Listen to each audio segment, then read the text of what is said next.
On a cold morning in early November 1942, an officer stood at a Maryland naval testing facility, observing what would become a pivotal moment in aviation history.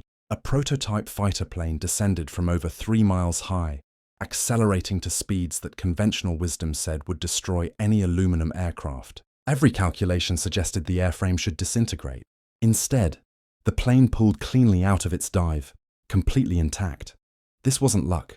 Hidden within the aircraft's structure was a revolutionary aluminum alloy that defied the metallurgical theories of its time. Developing this material had consumed 4 years and thousands of testing hours, fundamentally changing how engineers understood metal behavior under extreme stress. The real question wasn't whether this fighter could outperform its competitors, but rather how scientists had created a metal strong enough to withstand forces that shattered comparable aircraft. The fighter in question would eventually become the most successful carrier-based warplane in the Pacific conflict, credited with over 2,000 aerial victories.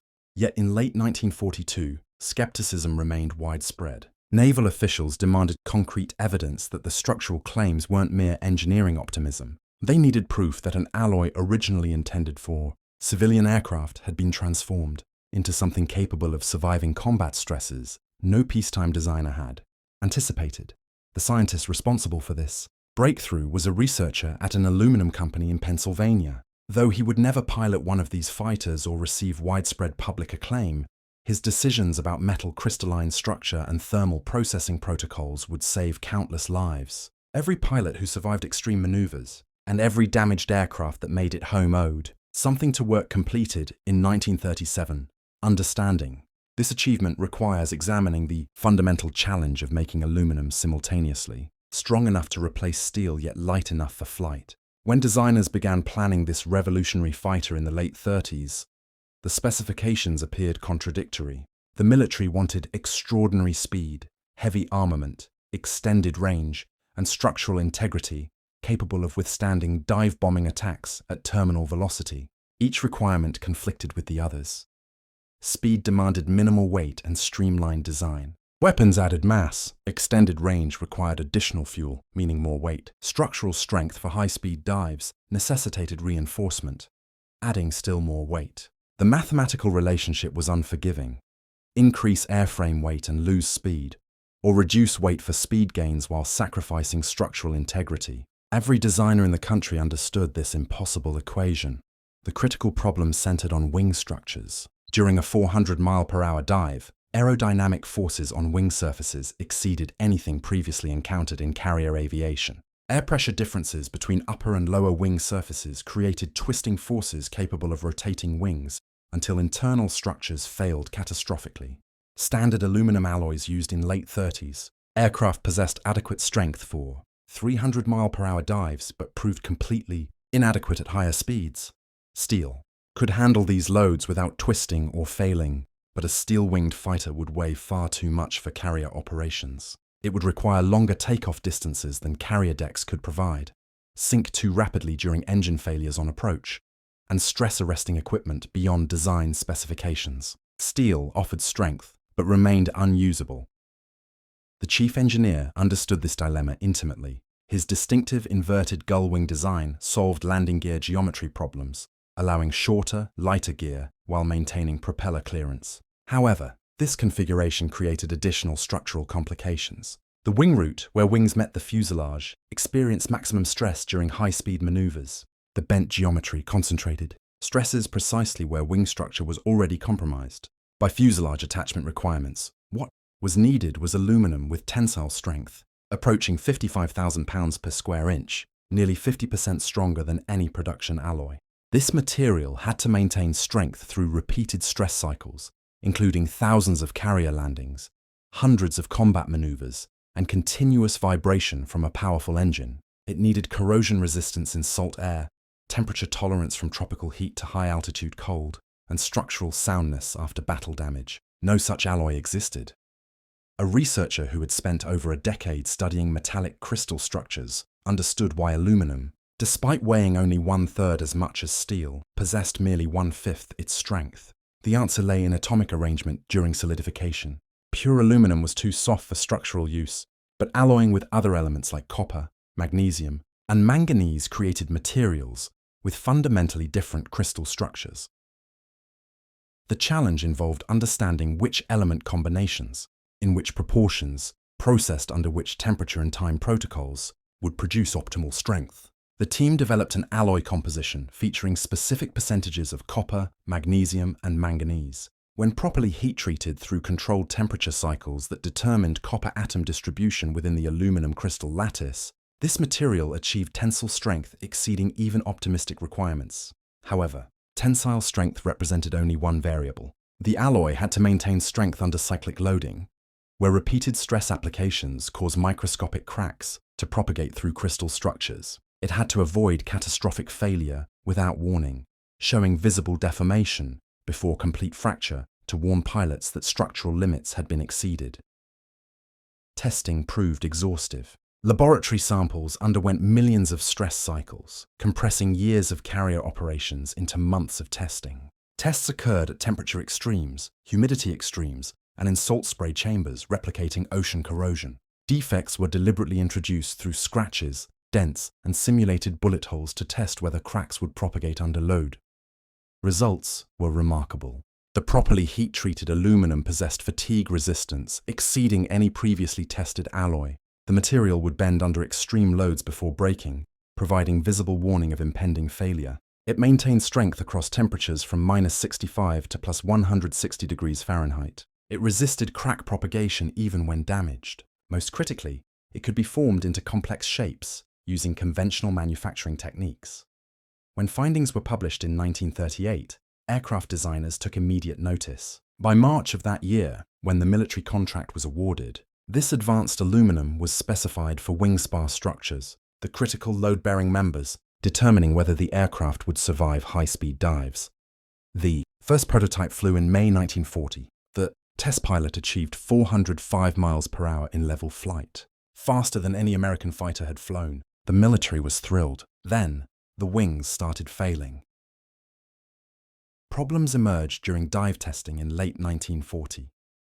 During a test dive, the starboard wing exhibited visible flutter at 370 miles per hour. Flutter, an aerodynamic phenomenon where surfaces oscillate rapidly in airflow, could destroy aircraft within seconds. The test pilot immediately reduced speed and leveled off. Post-flight inspection revealed stress cracks propagating from rivet holes in lower wing skin panels. Engineers were shocked. Wing structure used the advanced aluminum exactly as specified. Heat treatment protocols had been followed meticulously. Riveting procedures matched standards from the most structurally sound aircraft in American inventory. Yet wings were developing cracks after only 43 test flights. Investigation revealed an unanticipated problem. The massive propeller, driven by an enormously powerful engine, generated vibration frequencies resonating precisely with the natural harmonic frequency of wing skin panels. At specific airspeeds, particularly during high power dives, vibration amplitude increased exponentially. Aluminum skin panels, despite impressive tensile strength, flexed microscopically with each vibration cycle. After thousands of cycles, microscopic cracks initiated at stress concentration points around rivet holes.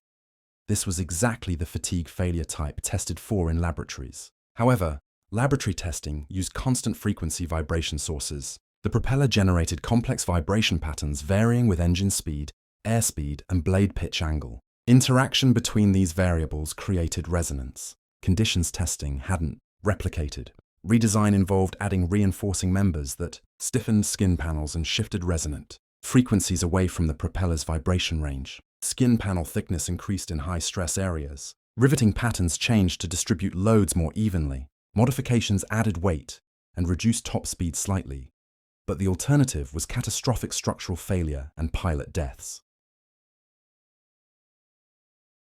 By March 1941, after 9 months of redesign, the modified aircraft was ready for renewed testing. This time, testing deliberately exceeded specifications to establish safety margins. Test pilots dove from higher altitudes, allowing acceleration past 430 miles per hour before pulling out. The wings held. They flexed visibly, bending under aerodynamic loads that would have torn other fighters' wings off at the roots. But they held.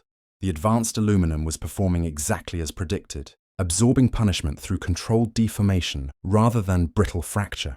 The material's crystal structure, carefully engineered to allow microscopic slip planes where atomic layers could slide past each other under stress, distributed loads throughout wing structure instead of concentrating them at failure points. However, proving wings could survive extreme test dives differed from proving combat survival capability. Combat meant violent maneuvers, sustained high G turns, rapid altitude changes, all while absorbing battle damage from enemy fire. The aircraft needed strength, not just for peacetime testing, but for combat chaos where pilots would push beyond any reasonable limits in desperate survival attempts.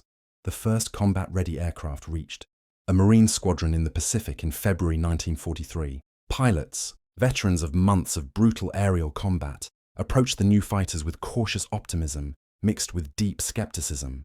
Their previous aircraft had kept them alive through desperate odds, but was fundamentally outclassed by enemy fighters in nearly every performance category. Enemy planes could outturn, outclimb, and operate at higher altitudes. American pilots survived by exploiting superior diving speed and structural strength, using high-speed diving attacks, then escaping before pursuit. But diving speed in older fighters meant 350 miles per hour maximum. Exceed that speed and wings would fail. The new fighter promised 430 miles per hour in dives. Pilots didn't believe it. A veteran pilot with 7 confirmed kills later described his first impression as skeptical regarding the aircraft's size, weight, and complexity. Cockpit visibility was poor due to the long nose. Landing gear was stiff, but the speed was something entirely different. In level flight, they could reach 375 miles per hour. The airspeed indicator would reach its maximum reading, and they'd still be accelerating. The squadron's first major engagement occurred in May 1943 during an enemy bombing raid. Dozens of bombers, escorted by fighters, approached at high altitude. The new American fighters intercepted from above, diving in pairs out of the sun. A pilot's combat report described making his first attack pass at approximately 430 miles per hour indicated airspeed. He fired into an enemy bomber, observed strikes, continued his dive, pulled out, and climbed back to altitude. The wings showed no stress. He repeated this attack profile 3 more times during the engagement, with total dive time exceeding 90 seconds at speeds estimated to reach 450 miles per hour. The ability to sustain that dive speed and continue accelerating when older fighters would have destroyed themselves fundamentally changed tactical equations. Pilots could dive away from any enemy fighter. They could build separation distance, climb back to altitude, and re-engage entirely on their own terms. The enemy couldn't follow. Enemy fighters attempting to match dive speeds experienced catastrophic structural failures. A highly decorated enemy ace with dozens of confirmed victories later described encountering these American fighters. The enemy fighter dove away from his attack at speeds he couldn't match. When he attempted to follow, his aircraft began shaking violently and controls became heavy. He knew if he continued, wings would separate. He had to let the American escape. This happened repeatedly. Americans could dive away whenever they chose, and there was no way to stop them. The structural advantage was no longer theoretical. It was operational reality. Between February and December 1943, Marine squadrons in the Pacific compiled a kill ratio exceeding 11-1 against enemy aircraft. Much of that advantage came from ability to control engagement geometry through superior dive performance. What pilots couldn't see was the molecular-level battle occurring inside wing structures during every high-speed dive. The advanced aluminum was performing exactly as designed, but the physics involved were extraordinary. At 450 miles per hour in a near-vertical dive, aerodynamic pressure exceeded 14 pounds per square inch differential across total wing surface area. This translated to approximately 600,000 pounds of force trying to tear wings upward off the fuselage. Wing. Spars constructed from aluminum extrusions resisted this force through material properties that wouldn't be fully understood by metallurgists until the 1950s. Copper atoms distributed throughout the aluminum crystal lattice created what materials scientists call precipitation hardening. During heat treatment at mills, the aluminum-copper alloy was heated to specific temperatures, held there for hours, then rapidly quenched in water. This forced copper atoms into solution within the aluminum crystal structure. The material was then aged at room temperature for days, during which copper atoms migrated through the crystal lattice and formed microscopic clusters. These copper clusters acted as obstacles to dislocation movement within crystal structure. When stress was applied, atomic planes trying to slip past each other encountered copper clusters preventing easy movement. The material resisted deformation, requiring significantly higher stress levels to cause permanent bending. This was the source of the aluminum's exceptional tensile strength, nearly twice that of pure aluminum. But the real innovation wasn't just strength. It was controlled failure behavior. The aluminum was engineered to deform visibly before fracturing catastrophically. When stress exceeded the material's yield strength, aluminum would begin to bend permanently, creating visible wrinkles in skin panels that pilots and ground crews could see during post-flight inspections. This gave warning that structural limits had been approached, allowing engineers to replace damaged components before catastrophic failure occurred. Enemy fighters, by contrast, used aluminum alloy with similar tensile strength but fundamentally different failure behavior. Enemy aluminum was more brittle, more prone to sudden fracture without warning. When stressed beyond limits, it would develop microscopic cracks that propagated rapidly until catastrophic failure occurred, usually without visible external warning. This difference in failure behavior explained why enemy aircraft broke apart in high-speed dives, while American fighters survived. Both used aluminum alloys with similar tensile strength, but American aluminum would bend and wrinkle before breaking, dissipating energy through plastic deformation. Enemy aluminum would crack internally and fail suddenly.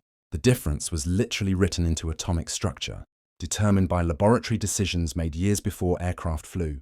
By mid-1943, enemy naval intelligence had obtained detailed information about American fighter performance through interrogation of captured aircrew and recovery of crashed aircraft. Enemy engineers studied wreckage, analyzed aluminum composition, and understood that American metallurgists had achieved superior material properties. But understanding the problem and solving it were entirely different challenges. The enemy's aluminum industry lacked production capacity, quality control systems, and fundamental research infrastructure to replicate American achievements. By 1944, the disparity between American and enemy aircraft structural capabilities had become so pronounced it affected enemy tactical doctrine at the highest levels. Revised fighter tactics manuals explicitly warned pilots against attempting to follow American fighters into high-speed dives, acknowledging what every surviving enemy pilot already knew. Their aircraft couldn't match American structural strength. That problem extended beyond metallurgy into industrial capacity. The American aluminum facility where advanced alloy was produced operated continuously throughout the war. The plant employed thousands of workers across 3 shifts, producing tens of millions of pounds of aircraft-grade aluminum annually. Quality control was absolute. Every batch was tested for composition, tensile strength, and fatigue resistance before shipping to aircraft manufacturers. The enemy's entire aluminum industry produced a fraction of this amount annually across all grades and applications, military and civilian combined. Only a percentage met aircraft-grade specifications. Enemy aluminum production was constrained by limited raw material supplies that had to be imported. Inadequate electrical generation capacity, since aluminum refining requires enormous electricity, and lack of modern refining equipment. More critically, enemy metallurgists lacked access to fundamental research that had enabled American breakthroughs. American companies had invested millions in metallurgical research during the 30s, building laboratories, hiring physicists and material scientists, conducting systematic studies of aluminum crystal structures under stress. Enemy aluminum producers operated with far smaller research budgets and less sophisticated equipment. They could analyze American aluminum samples from crashed aircraft, but understanding composition didn't reveal heat treatment protocols, aging procedures, or quality control standards. The result was an unbridgeable gap in material performance. By late 1944, American fighters routinely operated at speeds and dive angles that would destroy enemy aircraft. A Marine pilot who had achieved 25 confirmed kills before his death described the tactical advantage plainly. They could dive away from anything the enemy had. When enemy pilots tried to follow, their wings folded. American pilots had seen it happen dozens of times. Enemy pilots were brave and skilled, but their planes couldn't take the punishment American aircraft could. Numbers bore this out statistically. Throughout 1944, American fighters in the Pacific Theater achieved kill-to-loss ratios approaching 15-1. Much of this advantage derived from ability to control engagement parameters through superior diving performance, diving to attack, diving to escape, climbing back to altitude, and repeating the cycle with near impunity. enemy losses mounted catastrophically. By September 1944, their naval air force had lost approximately 60% of trained carrier pilots killed in combat against American fighters that could outdive, outrun, and structurally withstand punishment enemy aircraft couldn't survive. Once feared enemy fighters had become death traps for pilots facing American aircraft that exploited structural advantages ruthlessly. The psychological impact on enemy pilots was profound. Surviving aviators interviewed after the war consistently described feeling hunted, unable to escape, unable to engage on equal terms. The ocean and sky, once domains where their training and tactical skill provided advantage, had become environments where American industrial and technological superiority determined outcomes regardless of individual pilot capability. Enemy pilots weren't defeated by superior American flying skill. They were defeated by superior American metallurgy, industrial capacity, and systematic research investment that had occurred years before the war began. The scientist who developed the revolutionary aluminum never witnessed combat. He spent war years managing production, solving quality control problems, and developing improved alloys for next-generation aircraft. His work was classified. His contributions to the war effort remained unknown outside a small circle of metallurgists and military procurement officers. But by 1945, his aluminum alloy had become the structural foundation for the majority of American military aircraft. Beyond this particular fighter, the alloy was used in other legendary aircraft. American aircraft production reached 96,000 aircraft in 1944 alone, nearly all using aluminum alloys he had developed or improved. Post-war analysis of aircraft structural failures revealed the extent of this achievement. Military technical reports documented that structural failure rates in American aircraft averaged below 0.04%, meaning fewer than 4 aircraft per 10,000 experienced catastrophic structural failures not attributable to combat damage or pilot error. Enemy structural failure rates estimated from captured records exceeded 0.25%, nearly 7 times higher. This difference, seemingly small in percentage terms, translated to thousands of American pilots who survived encounters that would have killed them in structurally inferior aircraft. Every high-speed dive that didn't tear wings off, every hard carrier landing that didn't collapse landing gear, every combat maneuver that stressed airframes beyond design. Limits but didn't result in breakup represented contributions to victory. The scientist received a Wartime Production Excellence Award in 1944, a certificate and small ceremony. He continued working after the war, eventually becoming director of research, publishing dozens of technical papers on aluminum metallurgy, and training a generation of material scientists who would develop alloys used in modern aircraft. He died in 1968, largely unknown outside metallurgical circles. His obituary mentioned contributions to aircraft aluminum development in a single sentence. There were no memorials, no public recognition of how his work had enabled Allied victory in the Pacific. But among material scientists and aircraft designers, his legacy was profound and enduring.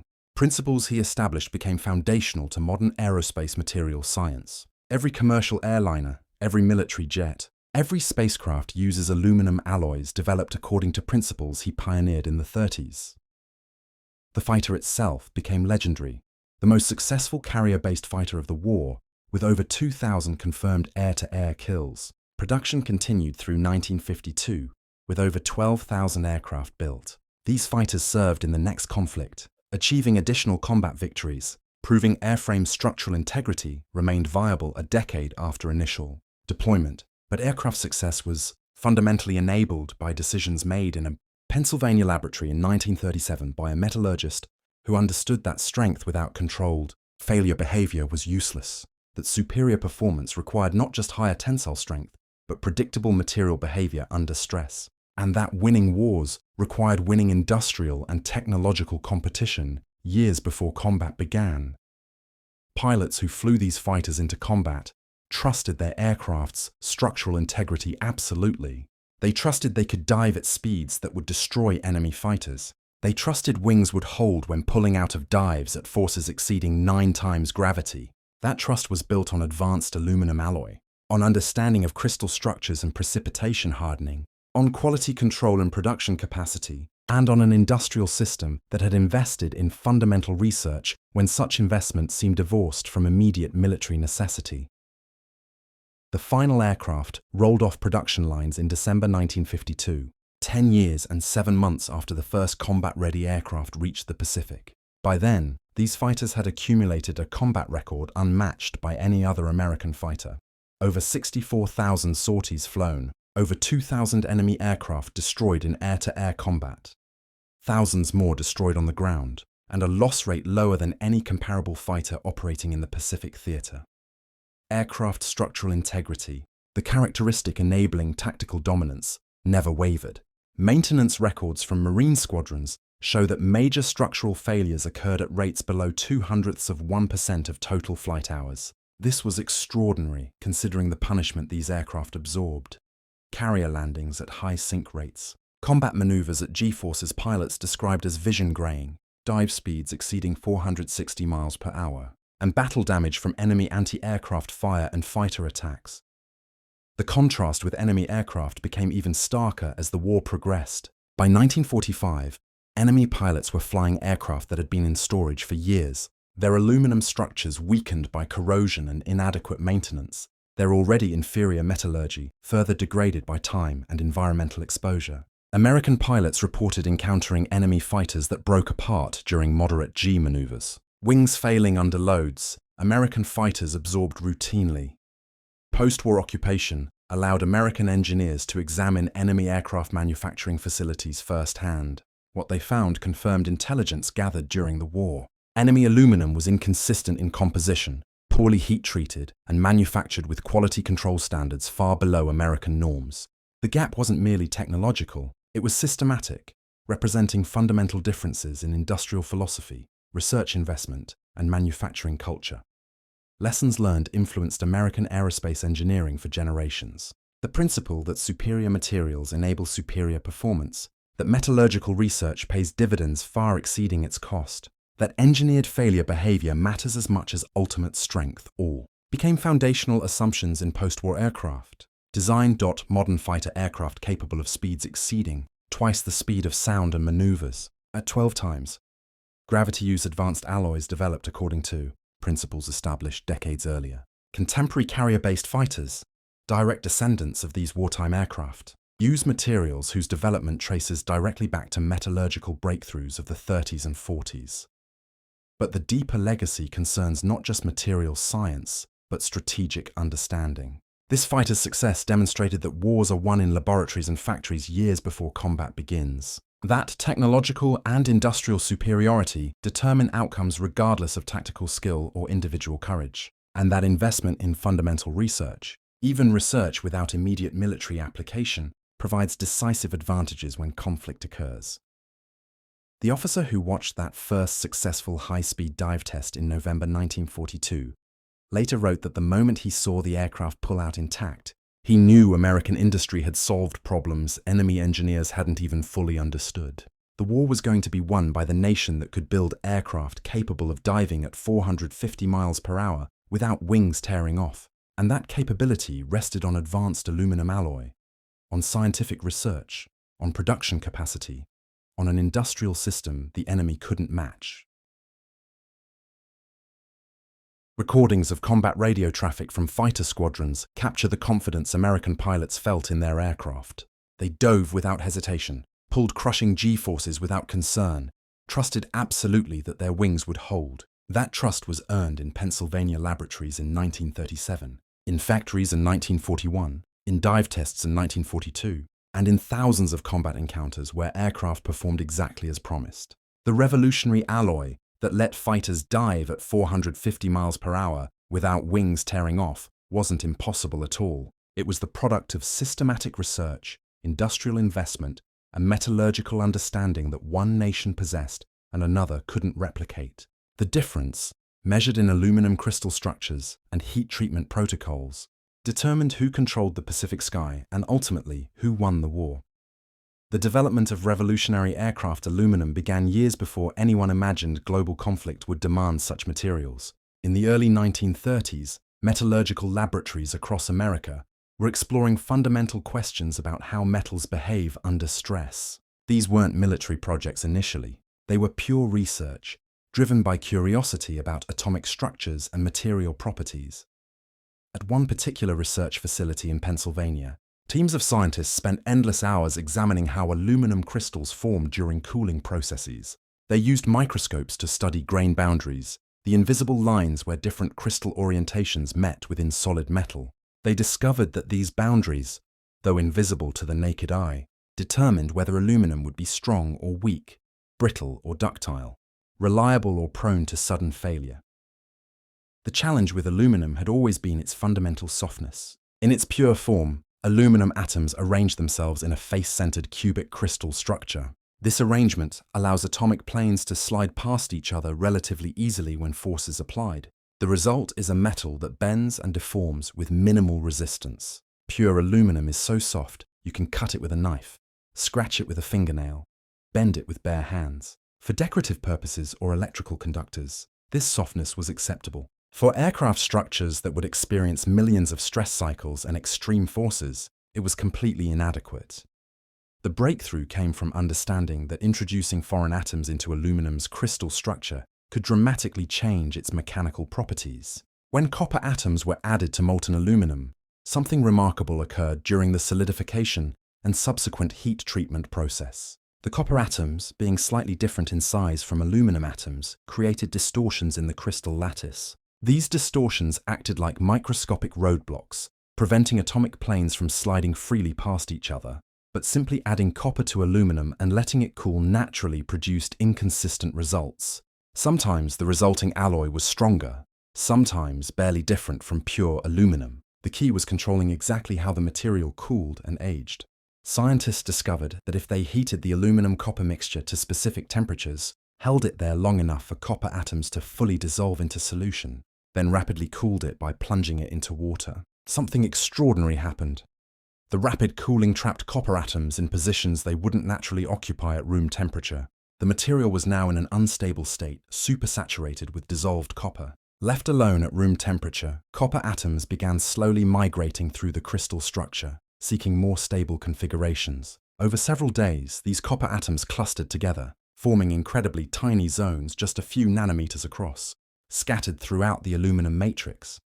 These microscopic copper clusters, though far too small to see even with optical microscopes, had profound effects on the material's strength. When external forces tried to deform the metal, dislocations, the line defects that allow plastic deformation in crystalline materials, had to move through the crystal structure. But now those dislocations couldn't move freely. Every time a dislocation tried to advance, it encountered copper clusters. The dislocation had to either cut through the cluster or bend around it, both of which required significantly more force than moving through pure aluminum. The scientists spent years optimizing every parameter. They tested different copper concentrations, finding that around 4 to 5% by weight produced optimal results. They experimented with different heat treatment temperatures, discovering that 930 degrees Fahrenheit allowed complete dissolution without melting the alloy. They varied the water quenching rate, learning that faster cooling produced better results. They tested different aging times, finding that 4 days at room temperature was optimal, or that the aging could be accelerated with gentle heating. But copper alone wasn't the complete answer. The researchers discovered that adding small amounts of magnesium, around 1.5%, provided additional benefits. Magnesium atoms contributed to precipitation hardening through a different mechanism, forming magnesium-rich compounds that provided additional obstacles to dislocation movement. The magnesium also improved the alloy's response to heat treatment, making the strengthening more uniform throughout the material.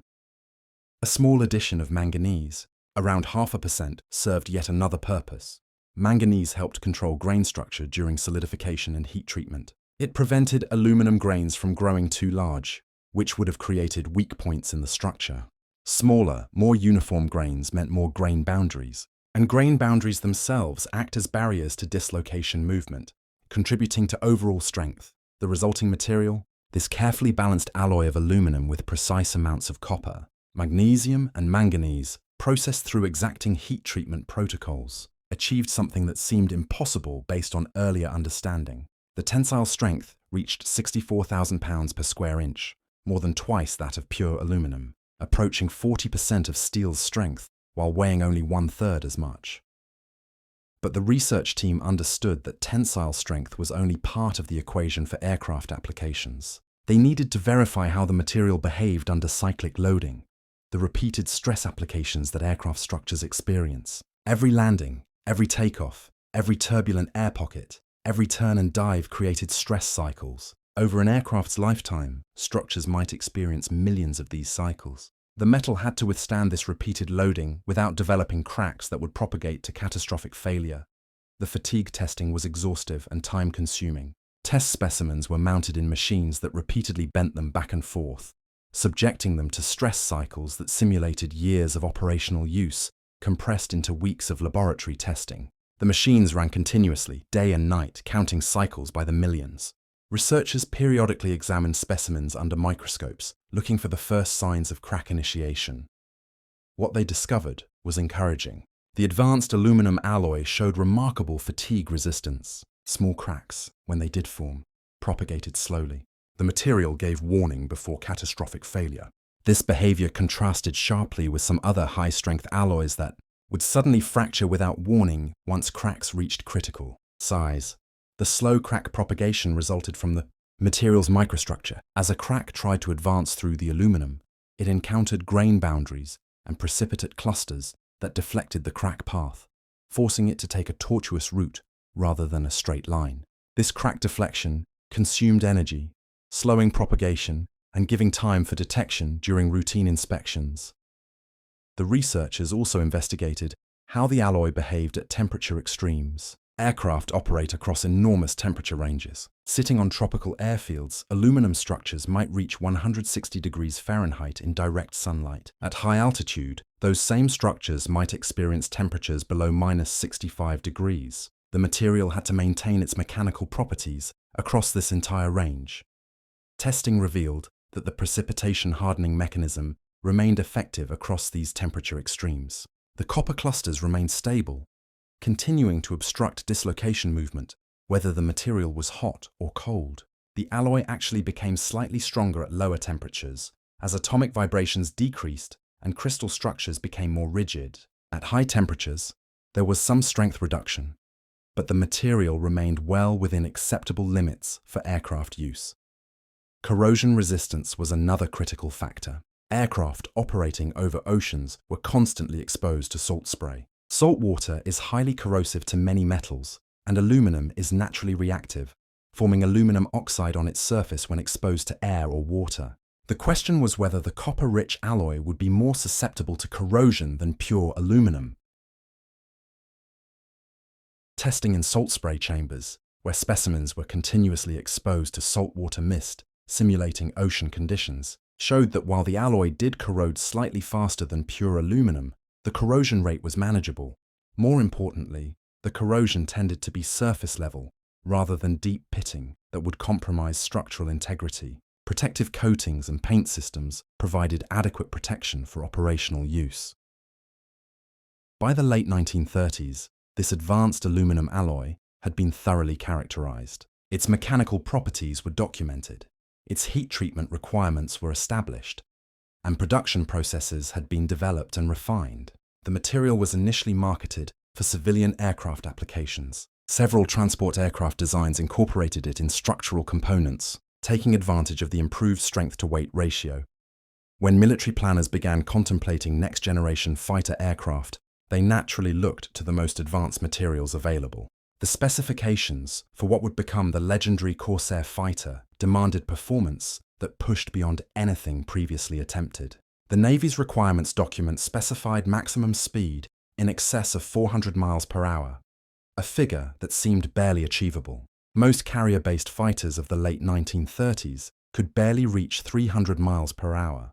The speed requirement drove every other design decision. To achieve 400 miles per hour, the aircraft needed a powerful engine, which meant a large, heavy engine.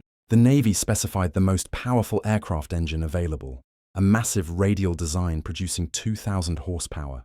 This engine alone weighed over a ton and required a huge propeller, 18 feet in diameter, to absorb all that power. The propeller created immediate design challenges. 18 feet in diameter meant the propeller tips would strike the ground if the aircraft used conventional landing gear.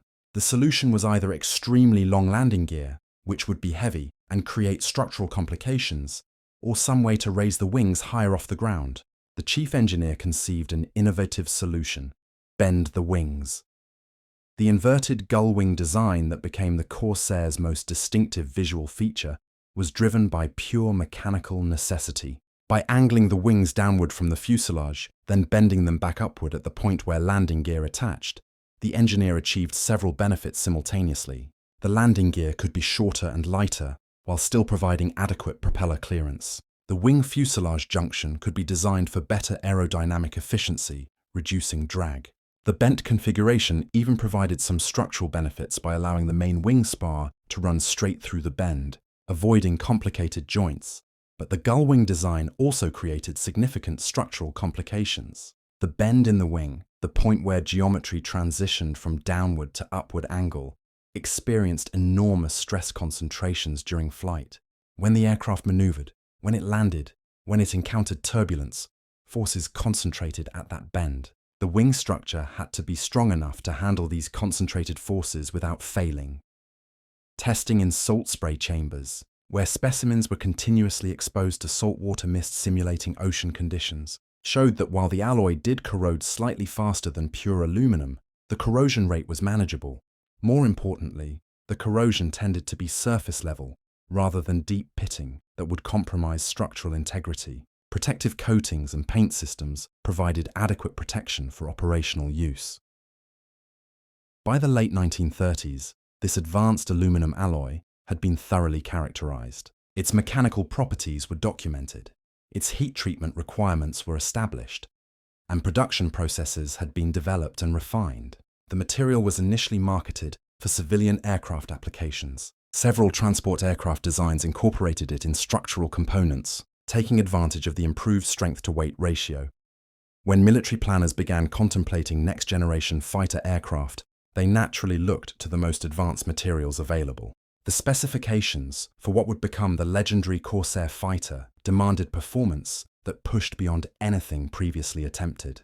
The Navy's requirements document specified maximum speed in excess of 400 miles per hour, a figure that seemed barely achievable. Most carrier-based fighters of the late 1930s could barely reach 300 miles per hour. The speed requirement drove every other design decision. To achieve 400 miles per hour, the aircraft needed a powerful engine, which meant a large, heavy engine. The Navy specified the most powerful aircraft engine available, a massive radial design producing 2,000 horsepower. This engine alone weighed over a ton and required a huge propeller, 18 feet in diameter, to absorb all that power. The propeller created immediate design challenges. 18 feet in diameter meant the propeller tips would strike the ground if the aircraft used conventional landing gear. The solution was either extremely long landing gear, which would be heavy and create structural complications, or some way to raise the wings higher off the ground. The chief engineer conceived an innovative solution: bend the wings.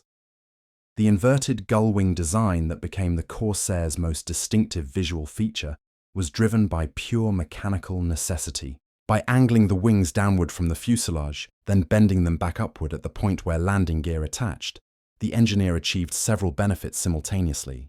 The landing gear could be shorter and lighter, while still providing adequate propeller clearance. The wing fuselage junction could be designed for better aerodynamic efficiency, reducing drag. The bent configuration even provided some structural benefits by allowing the main wing spar to run straight through the bend, avoiding complicated joints. But the gull-wing design also created significant structural complications. The bend in the wing, the point where geometry transitioned from downward to upward angle, experienced enormous stress concentrations during flight. When the aircraft maneuvered, when it landed, when it encountered turbulence, forces concentrated at that bend. The wing structure had to be strong enough to handle these concentrated forces without failing. The fatigue testing was exhaustive and time-consuming. Test specimens were mounted in machines that repeatedly bent them back and forth, subjecting them to stress cycles that simulated years of operational use compressed into weeks of laboratory testing. The machines ran continuously, day and night, counting cycles by the millions. Researchers periodically examined specimens under microscopes, looking for the first signs of crack initiation. What they discovered was encouraging. The advanced aluminum alloy showed remarkable fatigue resistance. Small cracks, when they did form, propagated slowly. The material gave warning before catastrophic failure. This behavior contrasted sharply with some other high-strength alloys that would suddenly fracture without warning once cracks reached critical size. The slow crack propagation resulted from the material's microstructure. As a crack tried to advance through the aluminum, it encountered grain boundaries and precipitate clusters that deflected the crack path, forcing it to take a tortuous route rather than a straight line. This crack deflection consumed energy, slowing propagation and giving time for detection during routine inspections. The researchers also investigated how the alloy behaved at temperature extremes. Aircraft operate across enormous temperature ranges. Sitting on tropical airfields, aluminum structures might reach 160 degrees Fahrenheit in direct sunlight. At high altitude, those same structures might experience temperatures below -65 degrees. The material had to maintain its mechanical properties across this entire range. Testing revealed that the precipitation hardening mechanism remained effective across these temperature extremes. The copper clusters remained stable, continuing to obstruct dislocation movement whether the material was hot or cold. The alloy actually became slightly stronger at lower temperatures, as atomic vibrations decreased and crystal structures became more rigid. At high temperatures, there was some strength reduction, but the material remained well within acceptable limits for aircraft use. Corrosion resistance was another critical factor. Aircraft operating over oceans were constantly exposed to salt spray. Salt water is highly corrosive to many metals, and aluminum is naturally reactive, forming aluminum oxide on its surface when exposed to air or water. The question was whether the copper-rich alloy would be more susceptible to corrosion than pure aluminum. Testing in salt spray chambers, where specimens were continuously exposed to saltwater mist simulating ocean conditions, showed that while the alloy did corrode slightly faster than pure aluminum, the corrosion rate was manageable. More importantly, the corrosion tended to be surface level rather than deep pitting that would compromise structural integrity. Protective coatings and paint systems provided adequate protection for operational use.